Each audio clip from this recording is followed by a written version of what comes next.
Today, we're going to take a trip to Reform Land. I know, shocking, but if you haven't been keeping up with what's been going on in Reform Land, things are getting a bit fall outy, shall we say? Because obviously, when Farage went in and formed the government, you may remember, well, not formed his government, but formed his new cabal of little MPs he's now got. Ben Habib, who didn't, shall we say, participate or win a seat, got given the boot, and this has upset the apple cart for Ben Habib monumentally. He has been pretty much since then consistently criticizing every single thing reform and those MPs that are in part of reform have been doing, have been saying, and saying that essentially reform cannot continue as it is. It needs to reform. It needs to become more democratic because, as we all know, it's no open secret. Well, it is an open secret that reform isn't a political party. It's an incorporated business that happens to be owned by Nigel Farage and, of course, Richard Trice, partly because of the frustration that Nigel Farage actually had when he was at UKIP with all that democracy stuff going on in the UKIP party, which he hated. And that in itself has like a massive mound of backstory. Maybe at one point we might revisit. Who knows? We'll see. Like I say, the silly season is coming to an end soon. Maybe if we're in need of content, maybe we'll revisit it. But of course, we are here for poor Ben Habib griping about reform. And to be honest, I'm here for it.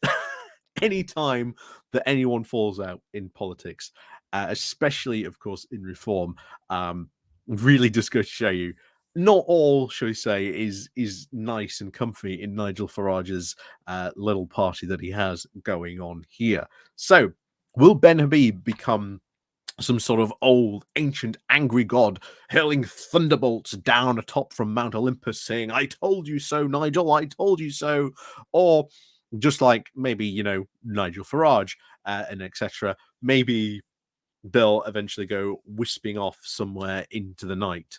But as I've always said, reform isn't going to come riding in to form a government one day, despite what people might think. As we've always said, chasing that reform vote, not only is it going to get smaller, just as the Conservatives currently chasing that very same demographic, also going to get smaller, because you can look at any one of the reform rallies and you'll notice one very clear thing. There's probably no one younger in that audience below 65, which says a lot. And we've talked about the secret contender in the leadership contest being the Grim Reaper. So anyway, before we go on into this and hear Ben Habib's poor griping about reform, please do remember to click on the like, share, and subscribe button down below. There's the Patreon page. There's the Buy Me Coffee link where you can, buy me coffee. There's the YouTube thank you button. And of course, as always, there is the Pony Club down below as well. So let's crack on then over into bizarrely conservative home, because you'd think maybe Ben Habib would be writing somewhere else, but no, instead he's writing about the Reform Party in Conservative Home. A bizarre place indeed to maybe go this, but who knows? Maybe the Telegraph, as we've often said, wasn't interested, so maybe this is why it ended up here in Conservative Home. So, begins. Against all predictions, Reform UK won seats in the general election. Wasn't against any predictions at all. There was certainly a number of predictions out there the Reform UK would win some seats, but it was just the question of how many seats they would win. There were, bear in mind, Ben Habib, I believe, prior to election, was sharing stuff like, Reform will win like 100 seats or something like that in this election. They didn't. They won 5. Sorry. So it also came second in at least 98 different constituencies. Well, in our democracy, there's no prize for second place, and of course, depending where did it come, was there anything close? What's the gap between them and second place? That's something you should probably be talking about. And of course, became the third largest party by vote share. Its rise of is of political historical significance. Pay attention to us. Pay attention to me. Why? Essentially, these right wing, far right populist parties always the same. So, if it stays the distance and hones its electoral strategy, there is every prospect of it either winning the next election, again, laughable, or holding the balance of parliament power in parliament split three ways. Reform must be taken seriously. It almost must take itself seriously.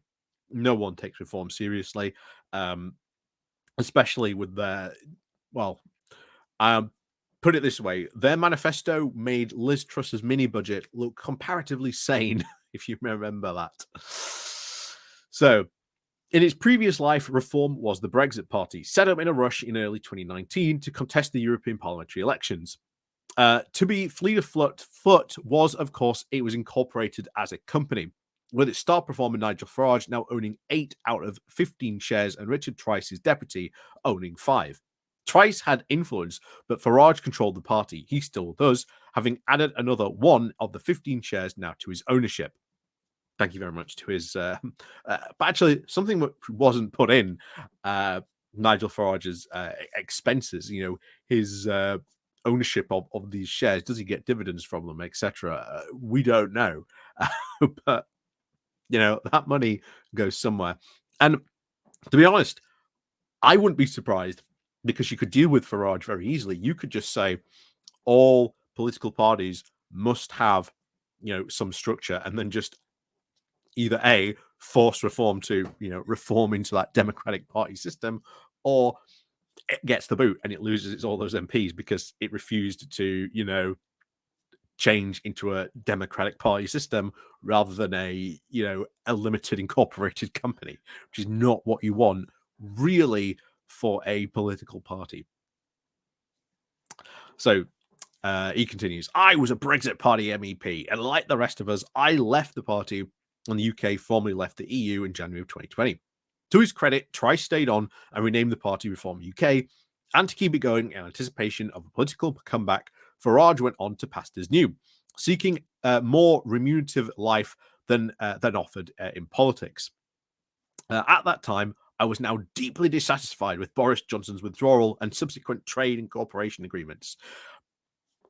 Ben Habib, free market fundamentalist, he basically wanted complete and absolutely unequivocal out of this.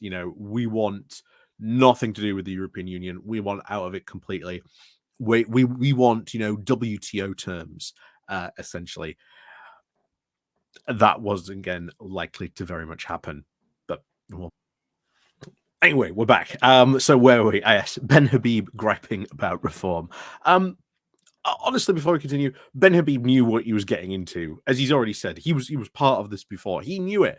Just saying, oh, it was just, to do with speed. They could have changed this formation. They could have, done this between then and the election, but they didn't because it gives them more control and it, well, by the looks of it, might make them a bit of money. Anyway, back to this. Where were we?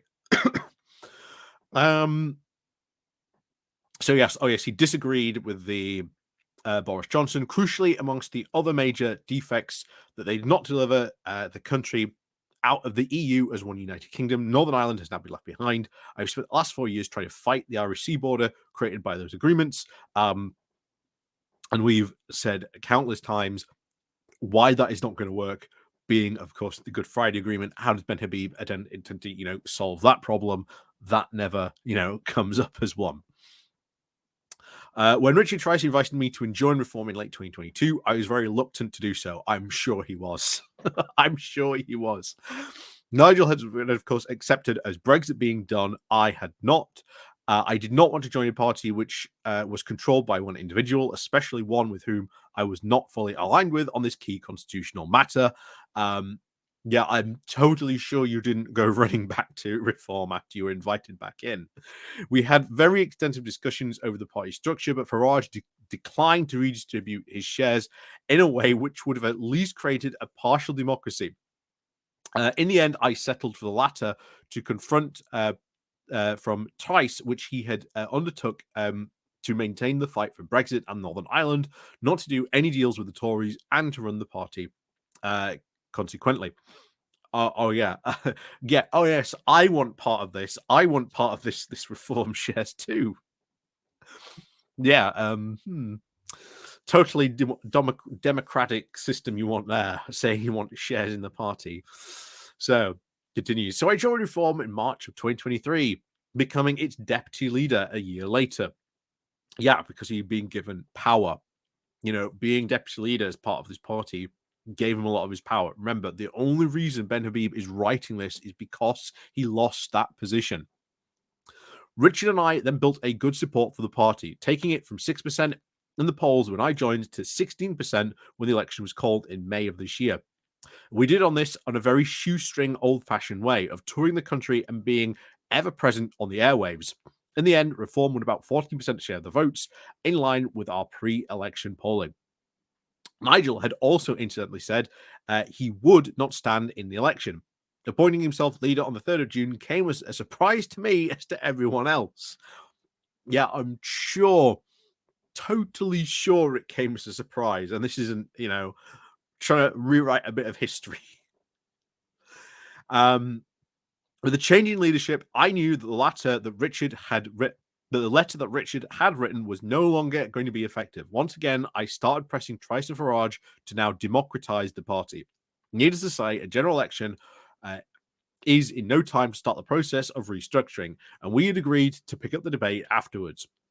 When the election was behind us, I was back on to both gents, but without much apparent success. So I began publicly campaigning for the party's democratization. Not a nod to democratization, but Nigel generally giving up control. There had been no chance of reform actually being taken seriously or even forming a government if it was now controlled by one man. It matters not how great a man that be. Uh, there's there's all this thing of like, yeah, this is like someone who's been conned, but still can't accept they're being conned, but he's still like, I'm still believing. I'm still believing in Elon Musk. I know things are bad at the moment, but God, Musk still's got it.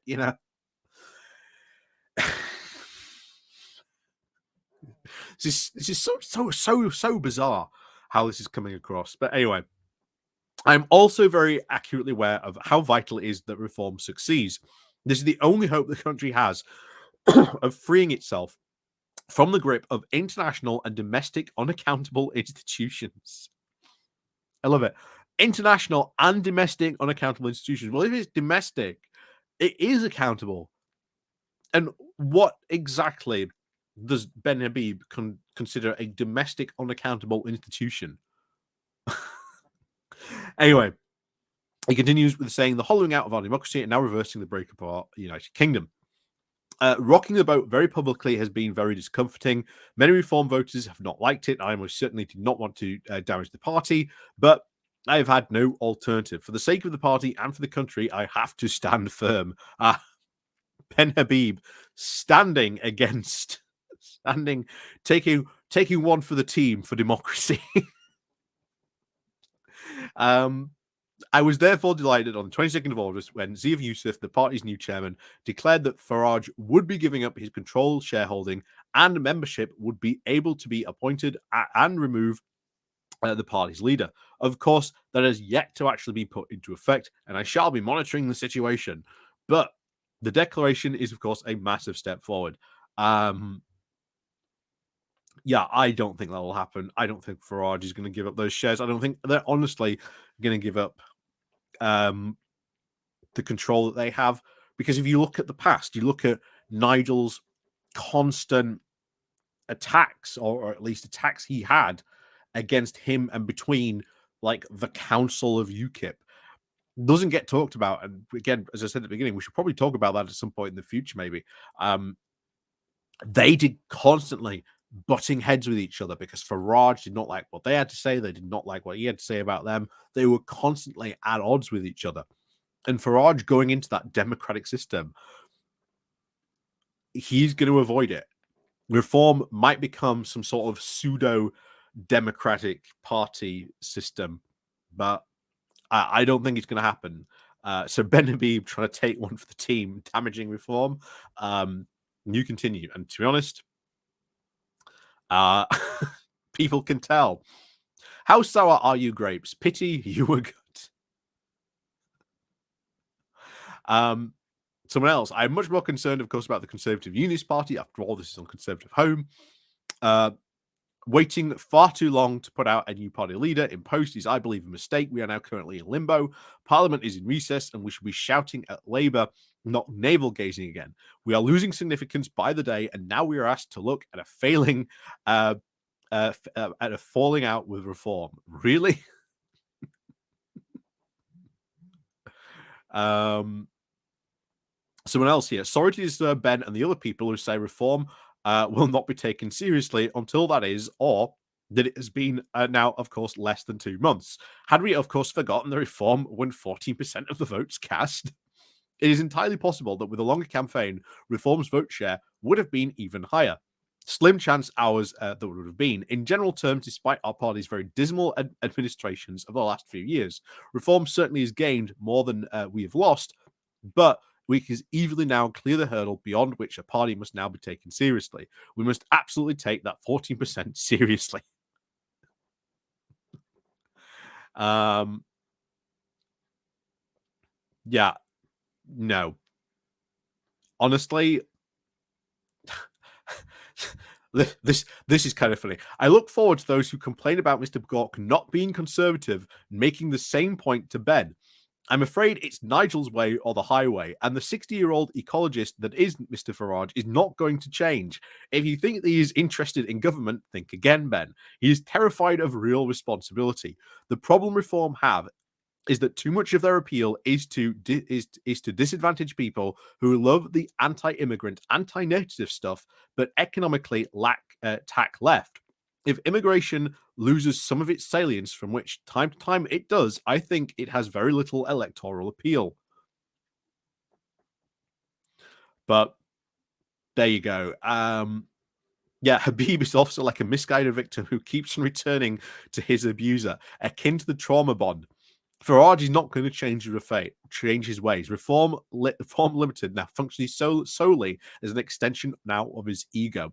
It is the always only and always going to be his personal plaything. There is no room at the inn. Even if he is going to introduce a Potkim house facade of democratic process, he is going to rig it. The man does not like dissent. Just look at the way he treated Douglas Carswell in UKIP, which is, again, very true. And everyone in those comments is telling him so. This is just because Ben Habib has had a falling out with reform.